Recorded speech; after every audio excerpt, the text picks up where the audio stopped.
Unit unit kedua adalah menentukan alat bantu kerja. Jadi maksudnya setelah kita, ini saya mencoba untuk mengurut sesuai akal sehat, gitulah. Make sense nggak? Setelah kita tahu bentuk setelah kita mendesain di komputer gambar kerjanya seperti itu, gambar produknya seperti itu, kita tentuin alat bantu kerjanya. Make sense kalau menurut saya, daripada merancang sampel produk. Ya. Jadi setelah kita bikin rancangannya di CAD, terus kita bikin sampel produknya. Ya, itu make sense juga, tapi kurang ya. Kurang make sense. Alangkah lebih baiknya kita menentukan dulu alat bantu kerjanya. Baru kita merancang sampel produk, itu lebih masuk akal. Menentukan alat bantu kerja itu ada dua elemennya. Elemennya yaitu mengidentifikasi alat bantu kerja, mengenali gitu ya. Kira-kira apa alat bantu yang akan kita gunakan. Terus kalau sudah mengenali, kita tetapkan alat bantu kerja. Jadi ini elemen-elemen ini seperti, ya kita udah tahu kenapa dijadiin elemen gitu. Kayak misalkan kita mau proses bagaimana makan. Kita cari alat makan, kita masukin ke mulut, kita kunyah, terus kita telan. Jadi ada berapa elemen tuh ya. Jadi kayak diurai gitu ya. Mencari alat makan aja udah elemen tersendiri. Ngunyah-ngunyah itu juga elemen tersendiri. Nelen elemen tersendiri gitu. Saya ngelihatnya, saya melihat SKKN itu kok kayak terlalu diurai gitu loh. Tapi nggak apa-apa, itu juga make sense kok ya. Setelah kita mengenali alat bantu kerja, ya kita tetapkan. Gitu.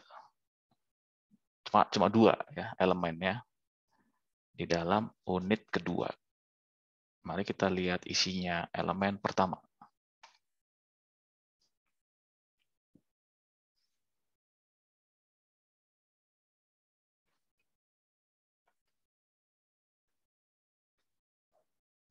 Elemen pertama, di sini sudah ada petunjuk ya.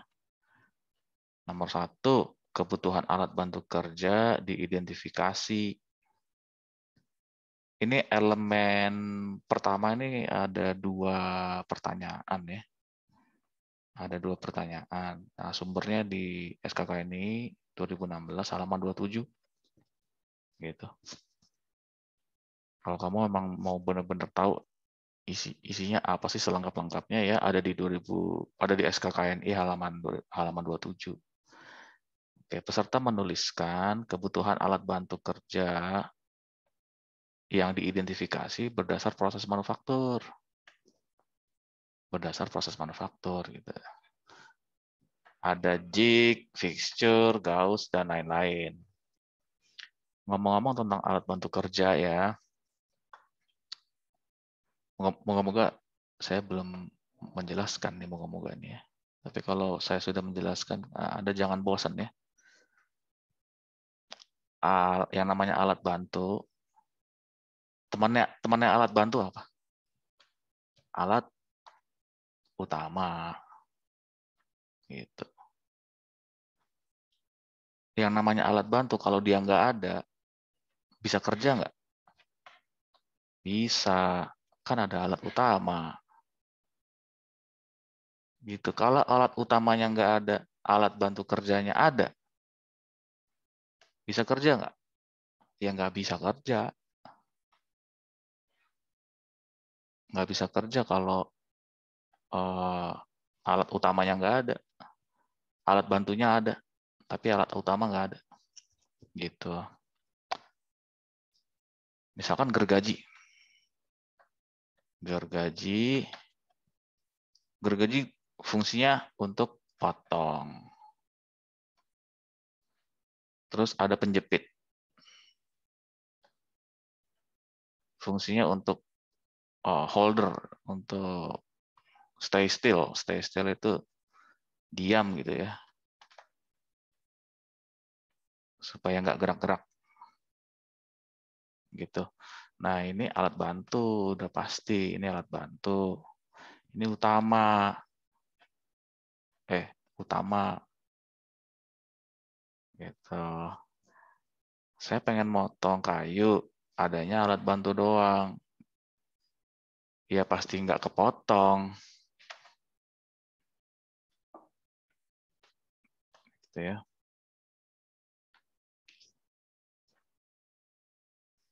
Ya kenapa saya menjelaskan begitu panjang lebar? Karena peserta yang kemarin itu udah lulus, ya sudah wisuda tapi belum ada ijazah gitu ya. Masa dia nggak bisa ngebedain alat utama sama alat bantu? Pertanyaannya alat bantu, dia ngisinya alat utama gitu loh. Itu saya jadi bertanya-tanya gitu.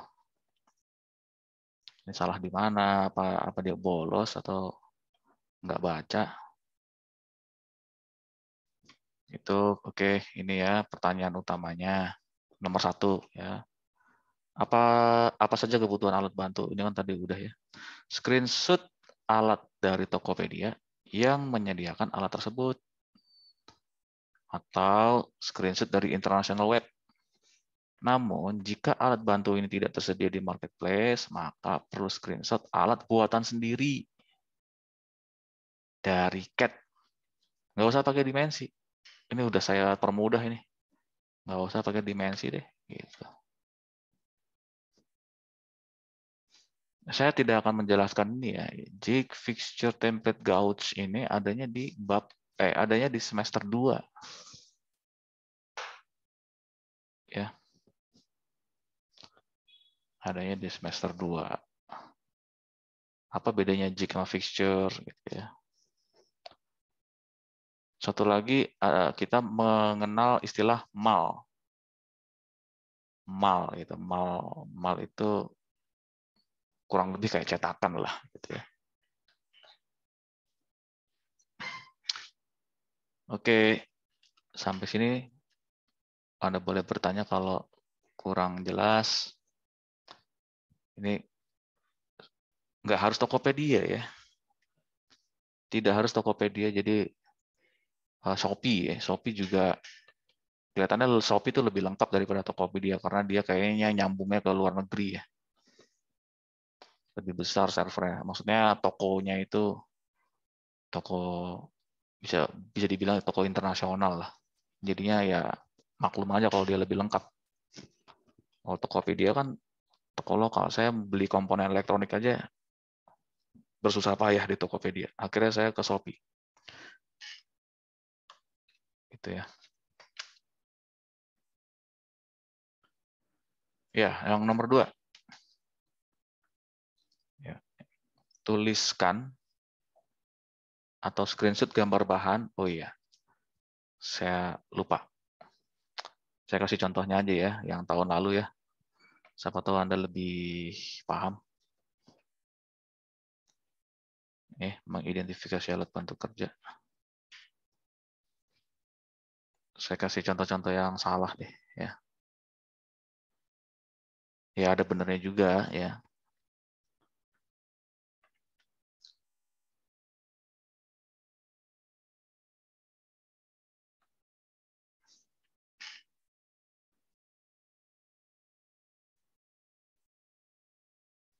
Ini contohnya.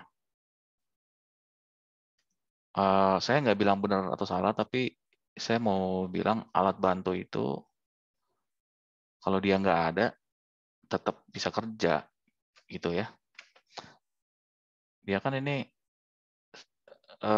produknya adalah casing Raspberry, casing Arduino, tuh ya, yang komputer kecil-kecil itu. Produknya adalah casing. Dalam membentuk casing yang bahannya dari akrilik, dia butuh alat bantu apa? Nah, kamu pikir sendiri deh. Klem itu cocok nggak? Gitu. Sigma cocok nggak? Penggaris siku, terus template. Nah, template kamu cari sendiri dah apa artinya. Kenapa kok template-nya kertas gitu. Ya.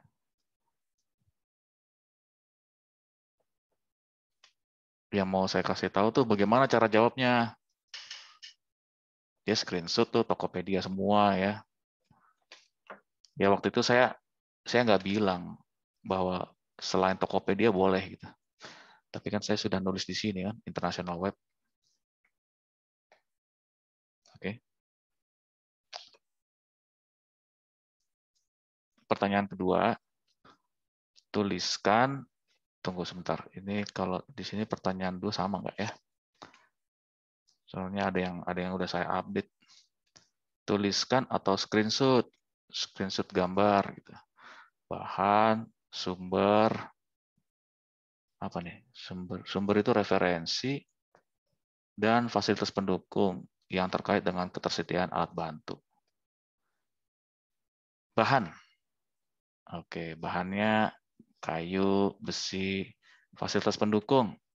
Apapun itu yang pasti bukan peralatan utama.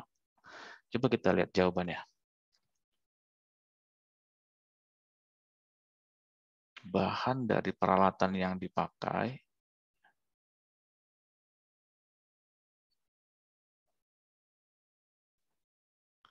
Jadi gini, dia si soal ini jawabannya ada yang benar, ada yang salah gitu ya. Jadi kan ini tentang apa? Tentang alat bantu ya. Tunggu, ini kok ngeheng ya. Oke, ini ya. Elemen kedua nih, menentukan alat bantu kerja. Nah, maksudnya alat bantu itu bahannya apa? Alat bantu itu bahannya apa? Gini, kalau di pabrik peleburan baja, alat bantu nggak mungkin plastik. Gitu loh. Pasti meleleh lah alat bantu ke plastik. Kan ini alat peleburan, kan ini mau ngelebur baja gitu. Ya berarti alat bantunya paling mendekati ya besi. Udah pasti besi ya. Kalau kayu terkayu kebakar. Kalau plastik meleleh alat bantunya. Ya.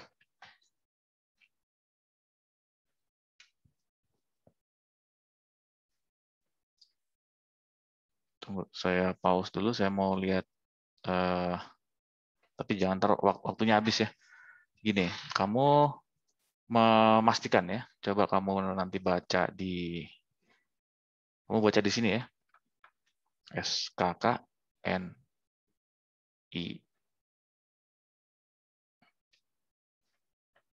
Ini sudah saya sediakan. Kamu baca pertanyaan kedua di elemen kedua ya. Kok elemen kedua? Unit kedua, elemen kedua. Kamu pastiin apa maunya pertanyaan kedua ini. Ya. Khususnya ini. Ada nggak petunjuk di sana? Gitu. Sumber di sini, karena di sini saya kasih semacam tafsiran, yaitu referensi gitu. Seingat saya di SKKN itu nggak ada tulisan referensi. Jadi maksud saya kayak tadi baja, kalau peleburan baja itu kan panas, itu panasnya berapa derajat? Kata siapa? Kata hasil referensi bahwa panas di peleburan baja sekian. Sementara si plastik tidak si plastik itu punya properti, punya karakter, dia akan meleleh di 360. Sebenarnya sih nggak nyampe 360. 360 itu boiling, mendidih ya. Dia di 100 derajat aja udah meleleh gitu ya. Tahu dari mana? Tahu dari referensi. Ya udah, gimana kalau kita pakai kayu aja gitu daripada pakai besi. Kenapa? Besi selain besi itu berat, dia juga bikinnya tuh susah gitu. Bikin alat bantu dari besi susah, mendingan dari kayu. Nah, kayu ini bahan kayu dia kebakarnya berapa derajat, gosongnya atau patahnya atau getasnya. Oh, dia sekian derajat, kata siapa? Kata referensi. Terus kita nemu, oh ada nih kayu yang kuat banget. Misalkan kayu mahoni misalkan ya. Ini kuat ini bisa berapa derajat. Kita kan bikin, misalkan jangan pabrik peleburan baja deh. Misalkan pabrik peleburan perak, perhiasan yang di Jogja tuh. Nah, bisa nggak alat bantunya tuh pakai kayu, tapi kayu mahoni? Oh, bisa. Loh, kok tahu? Emang mahoni berapa derajat? Sekian derajat, kata siapa? Katanya referensi. Paham nggak sampai sini?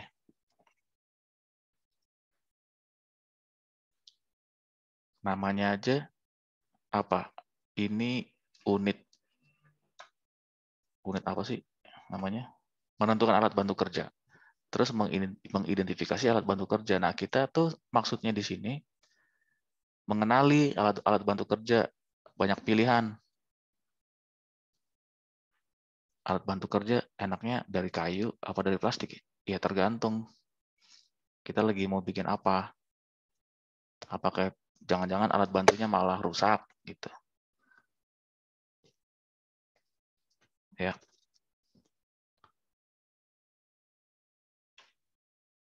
Nah, di SKKN itu dia dipersempit lagi menjadi ini jig. Nah, bikin jig sama fixture atau bikin template itu bahannya apa? Gitu ya. Kenapa pakai kayu? Kenapa pakai besi gitu. Nah,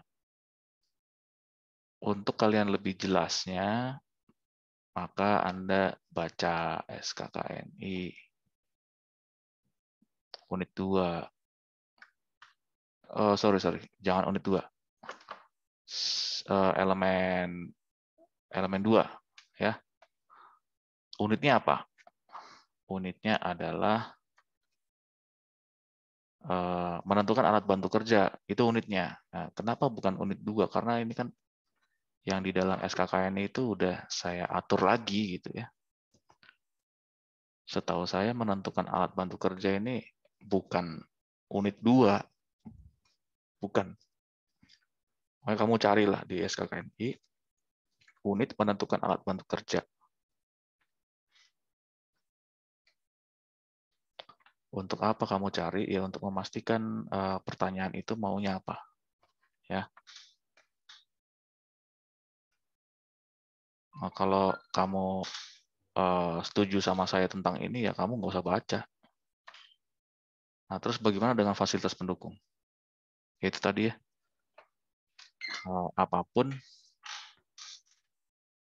ini nih, fasilitas pendukung yang terkait dengan ketersediaan alat bantu.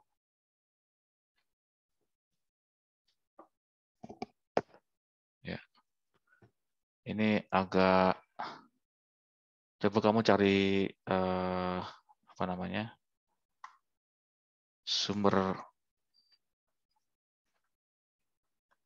literatur tentang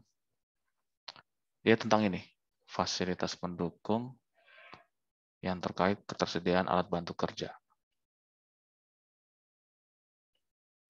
Paham nggak? Pertanyaannya tuh ketersediaan alat bantu kerja ini mengapa membutuhkan fasilitas pendukung? Ya, kalau diada-adain sih ya ada aja jawabannya gitu ya. Tapi kita sama-sama cari nanti ya.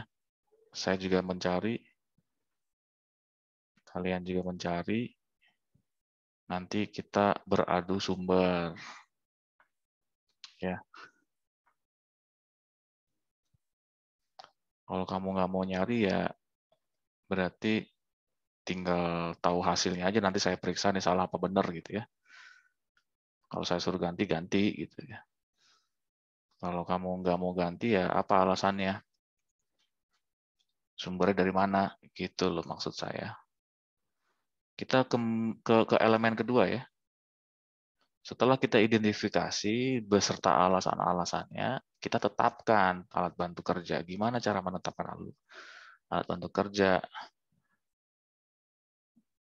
Oke, kita lihat langsung saja ya pertanyaannya.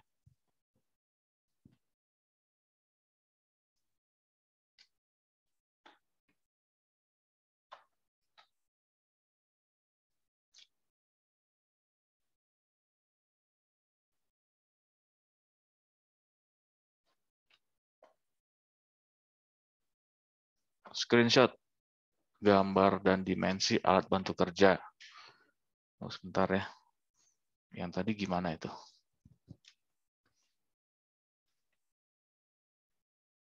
Ini meteran kok pakai referensi ya. Untuk apa gitu? Meteran pakai referensi, penjepit pakai Nah, kalau penjepit masih mungkin ya karena penjepit ini bahannya dari apa dan seberapa kuat dia menjepit gitu.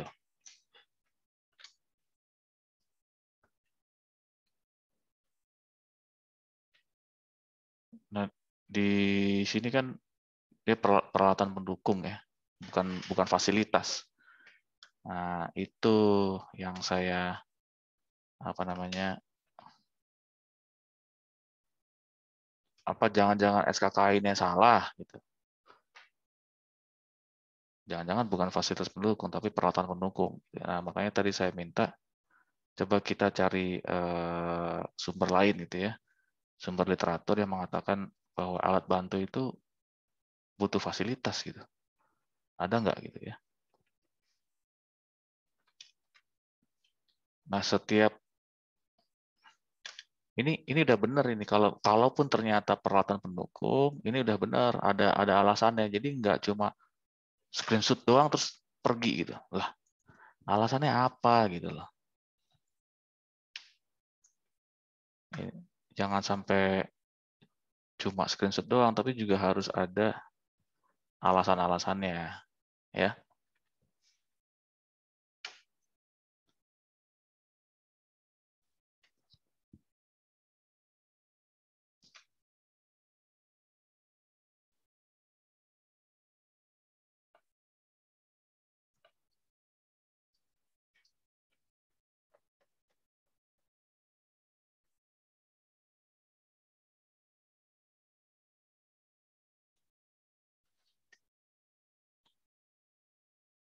Ini apa screenshot gambar dan dimensi alat bantu kerja yang dirancang sesuai proses manufaktur dan efisiensi biaya. Tunggu sebentar ya, ini saya harus, kalau gini caranya saya harus nih.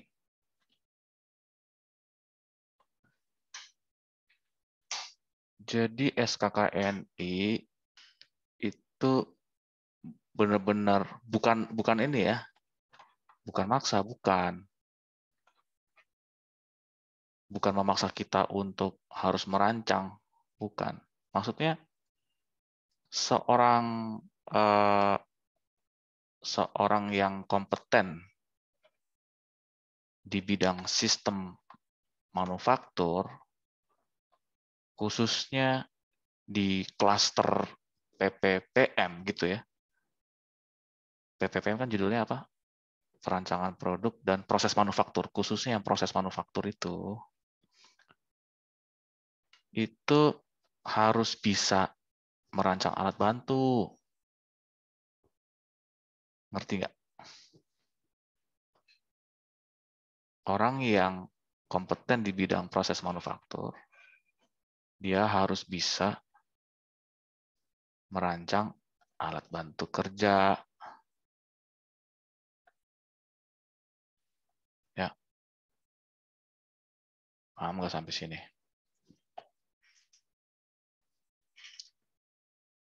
Nah,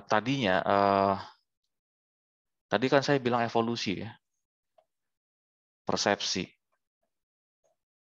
Pada persepsi awal saya, kok maksa sih? Kan produk saya nggak perlu alat bantu kerja, gitu. Enggak, bukan begitu. Bahkan kalau kamu mau bikin baju sekalipun ya, pasti ada alat bantu kerjanya. Ya, kamu tahu pola kan? Bikin baju polanya gimana? Nah, pola itu bikinnya di mana? Di kertas, karton. Lah ini alat bantu kan, meskipun bikin baju. Nah, makanya tadi yang ada persepsi, kok maksa banget sih? Bukan maksa. Apapun dia melakukan proses manufaktur, alat bantu kerja itu boleh dikata kayak sunatullah gitu. Eh, Tanpa alat bantu kerja, bisa nggak? Bisa. Tapi hancur jadi hasilnya gitu loh. Masa bikin baju nggak pakai kertas pola gitu? Ya, kalaupun nggak hancur, nanti boros bahan, salah terus gitu. Ada yang kelebihan lah, atau sengaja dilebihin supaya kalau kelebihan ya tinggal gunting dikit, lama-lama kan banyak itu waste-nya. Tanpa alat bantu bisa, nah tapi nanti waste-nya banyak. Ya, nanti konsultasi sama saya aja. Kalau sudah mencapai ini, alat bantu kerjanya kayak apa sih? Asalkan kamu tahu artinya jig, fixture, template, apa satu lagi, gauge. Kalau kamu udah tahu ini, baru kamu bisa menghadap saya bagaimana cara bikin alat bantu kerja. Ya, jadi kamu datang ke saya udah ada modal gitu loh, modal pengetahuan yang sama. Terus yang pertanyaan kedua, itu prosedur, bagaimana cara pakai alat bantu kerja. Oke, gampang lah kalau itu mah. Kalau kamu udah tahu cara apa kalau kamu tahu artinya jig, fixture, template, gauge, insya Allah kamu tahu lah bagaimana cara kerjanya. Nah, terus yang ini tadi kenapa ini kok kayak ada yang janggal ya? Ternyata tidak janggal, tapi emang benar kok di sini alat bantu yang dirancang. Cuma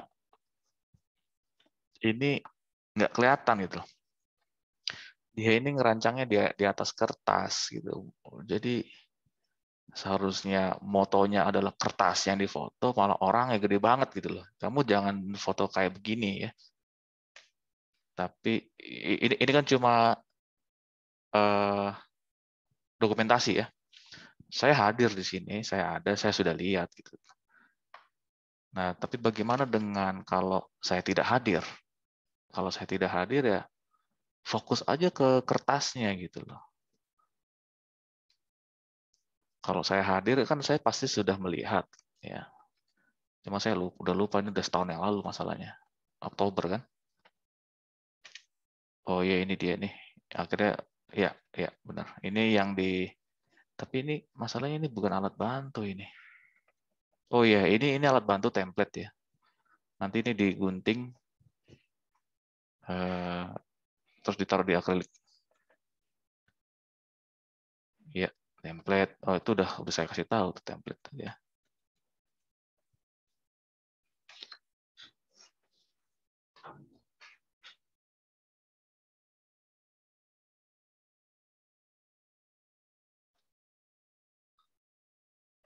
Yang kedua ini kan tuliskan prosedurnya gimana cara memakai si template ini gitu.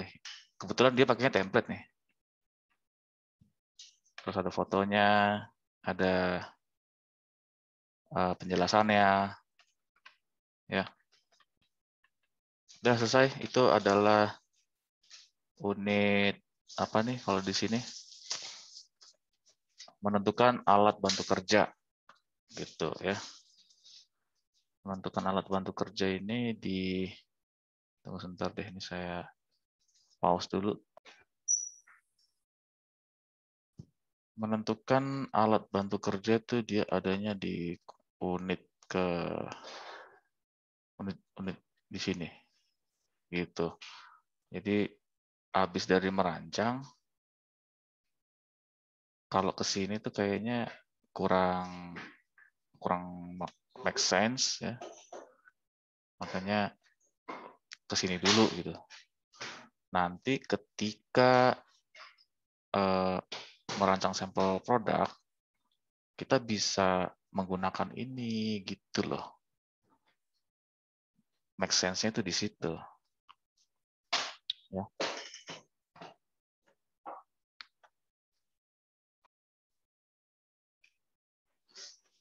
Jadi unit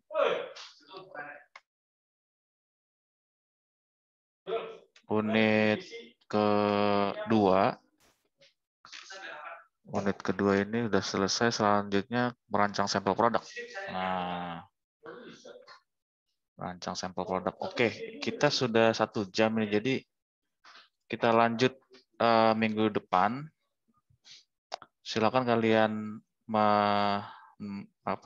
menyiapkan jawaban-jawaban mulai dari unit elemen ketiga ya. Di elemen ketiga unit 1 itu banyak yang belum mengisi ya. Nah, habis itu unit 2 menentukan alat bantu. Ya, untuk sementara demikian ya kuliah kita siang ini. Tapi untuk sekedar apa istilahnya ya, sekedar informasi saja bahwa merancang sampel produk ini nanti akan saya peragakan khususnya yang ini ya. Khususnya yang membuat produk ini akan saya peragakan menggunakan 3D printing. Gitu, oke. Oke, jangan lupa absen. Apabila ada kekurangan, ya pastinya ada kekurangan, saya mohon maaf. Wassalamualaikum warahmatullahi wabarakatuh. Kita live ya. Ya. Waalaikumsalam, Pak.